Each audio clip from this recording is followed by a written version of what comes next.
Welcome back to another video. Ready to get right into it.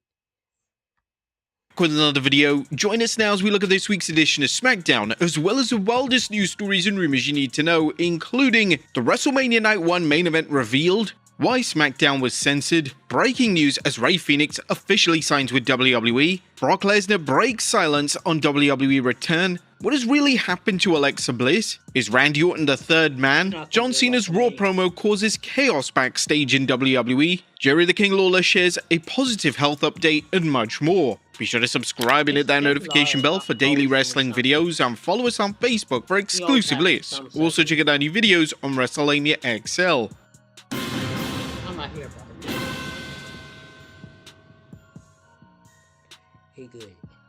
Now, as always, we won't recap the show, but just look at the good, the bad, and the downright ugly. As always, we start off with the good as number 1, Randy Orton vs Kevin Owens is on. The Smackdown kicked off with a promo segment between Randy Orton and Kevin Owens. Owens was in fine form as he hilariously suggested that he and his arch-rival compete for the tag titles at WrestleMania. Orton would ultimately turn this offer down, and then he proceeded to announce that he will kick Owens' skull in on the grandest stage. Orton vs Owens, as expected, is now official for WrestleMania 41 next month. Number 2, Drew McIntyre amps up the intensity. Drew McIntyre is trying his best to make his WrestleMania program with Damian Priest actually work. McIntyre would attack Priest after their tag team match, and McIntyre is insistent on making the match feel like a big deal. The crowd is reacting somewhat well to their segments, and hopefully the two are able to deliver when they collide 1v1 at WrestleMania. Number 3, Liv Morgan equals the Ring General. Jade Cargill wrestled Liv Morgan on the show, and it was possibly Cargill's finest outing since her WWE debut. Cargill was at complete ease wrestling Morgan, and it goes to show that Morgan has emerged as a ring general within the women's division over the past 12 months. That was a good. What about the bad? Is number 1, a dull promo exchange. Tiffany Stratton and Charlotte Flair would engage in a promo exchange to hype up their WrestleMania matchup. Sadly, the promo felt completely flat. The material was lifeless, overly scripted, and felt disingenuous. WWE are struggling in heating up the rivalry, and they don't have long left to generate some buzz for the feud. Number 2, Strowman vs Fatu. Whilst the crowd were into Braun Strowman vs Jacob Fatu, it felt more of the same from the two, and the WWE really need to think of something new if they wish to continue this rivalry.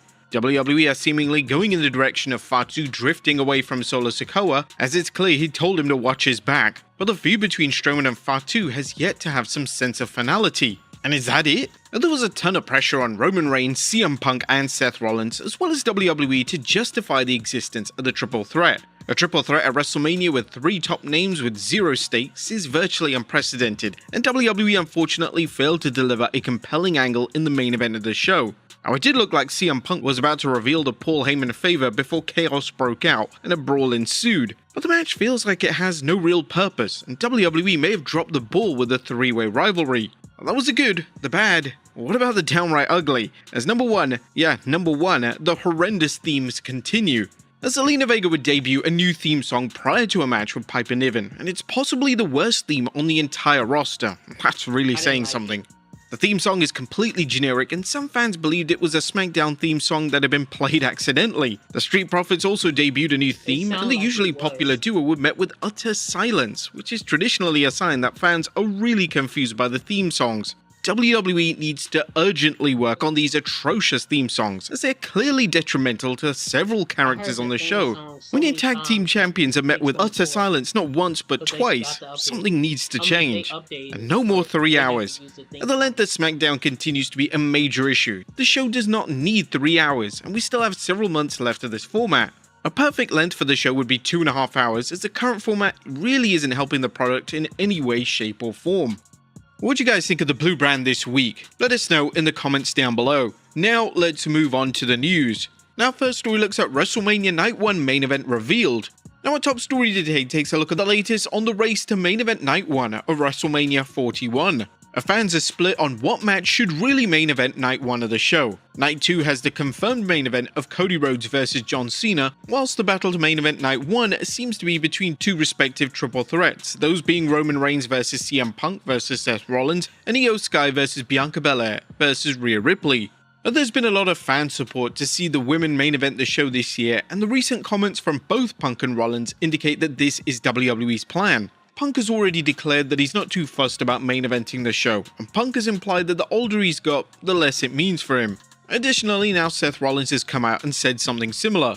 Speaking of front office sports, this is what the former WWE champion had to say. I think it's terribly important where it sits on the card, because to be honest with you, you just look at the names in that match and it's a main event. It doesn't really matter where it sits. Fans are now theorizing that Punk, Rollins and Reigns have been directly informed that the women are main eventing the show, and this would explain their nonchalant attitude towards closing out the biggest pay-per-view of the year. How are you not tired of spending your hard-earned money on a million different productivity apps? Well, here's how you can save and wave goodbye to Asana, Trello, ClickUp, TickTick, Monday, Notion, Calendly, and all. Next up, breaking news as Rey FENIX officially signs with WWE. WWE have been hyping up a mysterious figure with many vignettes during Smackdown. Many had speculated that it was Rey FENIX himself. Well, it seems that speculation was right, as after many cryptic teases, according to Fightful Espanol, FENIX is under contract with WWE. WrestleVotes also added that FENIX had signed or is close to signing. There have also been plans of FENIX debuting on the Blue brand, but just when is unknown. If WWE are smart, they'll debut him on the show after WrestleMania 41, as that's normally when we see new debuts or returns in WWE. Why Smackdown was censored? Now, if you're watching Smackdown, you may have noticed that the screen turned black not once, but twice. This is during the match between Piper Niven and Zelina Vega, and unfortunately the black screen was due to Zelina Vega having an attire malfunction. Many people assumed that there was technical issues with the broadcast, but that wasn't the case. Next up, Brock Lesnar breaks silence on his WWE return. Brock Lesnar has reportedly finally broken his silence since he was removed from WWE's creative plans last year. Ringside News was told that Lesnar was spotted earlier this week at a steakhouse in Austin, Texas, and he was asked if he was coming back to WWE, and Lesnar reportedly replied, "We'll see." Now, with Lesnar being involved in the lawsuit, a return still seems unlikely at this stage, but at least we have something from the former WWE champion itself. Would you guys still want Lesnar to return in 2025 to WWE? Next up, what has really happened to Alexa Bliss? Since Elimination Chamber, Alexa Bliss has disappeared completely from television, and despite mixed reports on her status for WrestleMania 41, the latest report suggests her disappearance is linked to the Wyatt Six. Now, according to the latest edition of the Wrestling Observer newsletter, the belief is that Bliss is off TV and will return when they start the Wyatt Six on the Blue brand. It was rumored that the Wyatt Six will be involved in a major program at WrestleMania 41, yet it's unclear if that's still on the cards. Next up, could Randy Orton be the third man? Could WWE be about to add a third wrestler to The Rock and John Cena's group? Well, Kevin Nash believes that the legendary Randy Orton should turn heel and join the group.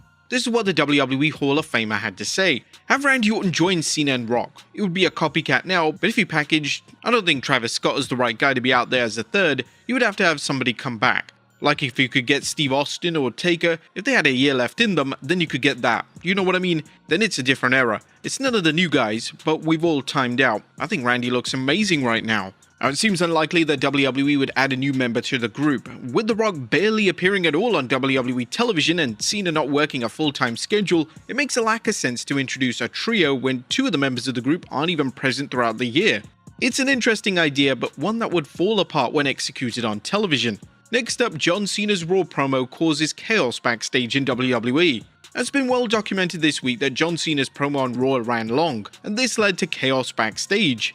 Due to the promo running much longer than planned, WWE were forced to make some major changes on the fly. What was supposed to be an 8-man match between Jey Uso and Austin Theory was slashed to just seconds. The fan backlash to this is continuing to grow, but at least this adds some context as to why Theory was squashed in such a lousy manner. In addition, Bayley vs Laura Valkyria and Maxine Dupree vs Natalya were completely cut from the Netflix broadcast. And what's weird is that Triple H has previously stated that there are no time limits on Netflix, yet he insisted on keeping to the 2.5-hour format. There's a lot of discourse surrounding this right now, and fans are looking for reasons as to why Triple H may be reluctant to deviate away from his set formula. It's possible that when the game scripts a 2.5-hour show, that's exactly what he wants to deliver, and deviating away from that brings traits of the Vince McMahon era back into the fold, which Triple H no doubt wants to avoid. Next up, have WWE axed a Hall of Fame induction. There were reports last month that Demolition were going to be inducted into the Hall of Fame this year. However, for whatever reason, it looks like that isn't happening. One half of the group, Axe, spoke to 10 Count Media and he basically claimed that the talented duo may never go in. You know, it's fun now. You go to all the conventions and you do all this stuff, and all the fans are asking, why aren't you going into the Hall of Fame? Who knows? We may never ever, because there are so many tag teams out there. Now, of course, Axe could be keeping their induction top secret, yet there's now under a month until the Hall of Fame ceremony, so it's unlikely that he would answer in this manner if they weren't being inducted. WWE already has a tag team being inducted into this year's Hall of Fame with the natural disasters going in. It's unlikely that 2 Hall of Fame tag teams will be inducted in the same year. Perhaps next year though. Next up, a new Bloodline member still debuting. Last year there were rumors that Hikuleo of New Japan Pro Wrestling fame would be debuting on the main roster. These rumors even suggested that Hikuleo could play a big part in the Bloodline vs Bloodline Wargames match, but obviously that never happened. Now, according to the latest edition of the Observer newsletter, Hikuleo has been training in Orlando and the decision has simply been made not to use him in NXT at this time. It's possible that he needs more development, as debuting him on NXT when he's not TV ready would be a huge mistake. And finally, Jerry the King Lawler shares a positive health update. Our final story today takes a look at some positive news when it comes to Jerry Lawler. Since suffering a stroke, Lawler's appearances have been very limited, but thankfully, according to Lawler during an interview with WrestleBinge, he feels great, but he needs another knee replacement. I feel great, I feel good, except my knees are a little bit under the weather. I had my right knee replaced about 7 months ago. They said it takes about a year to get that back to normal. My left knee needs to be replaced too, but I'm gonna wait a while on that one. That's something that is here constantly every day. I haven't gotten over it because the effects of the stroke are always there. The whole right side of my body is damaged, and I can't write good too. I can't draw worth a darn, but I can still sign an autograph, thank goodness. Other than that, I feel fine. Lawler last appeared on WWE television in 2023, and it's believed that he's still signed to an official WWE Legends contract. We're wishing all the best for the Hall of Famer. But there you have it folks, our look at Smackdown as well as the wildest news stories and rumors you need to know. Be sure to leave your comments down below, and I'll see you next time with some more wrestling content. Alright, we're gonna get out of here.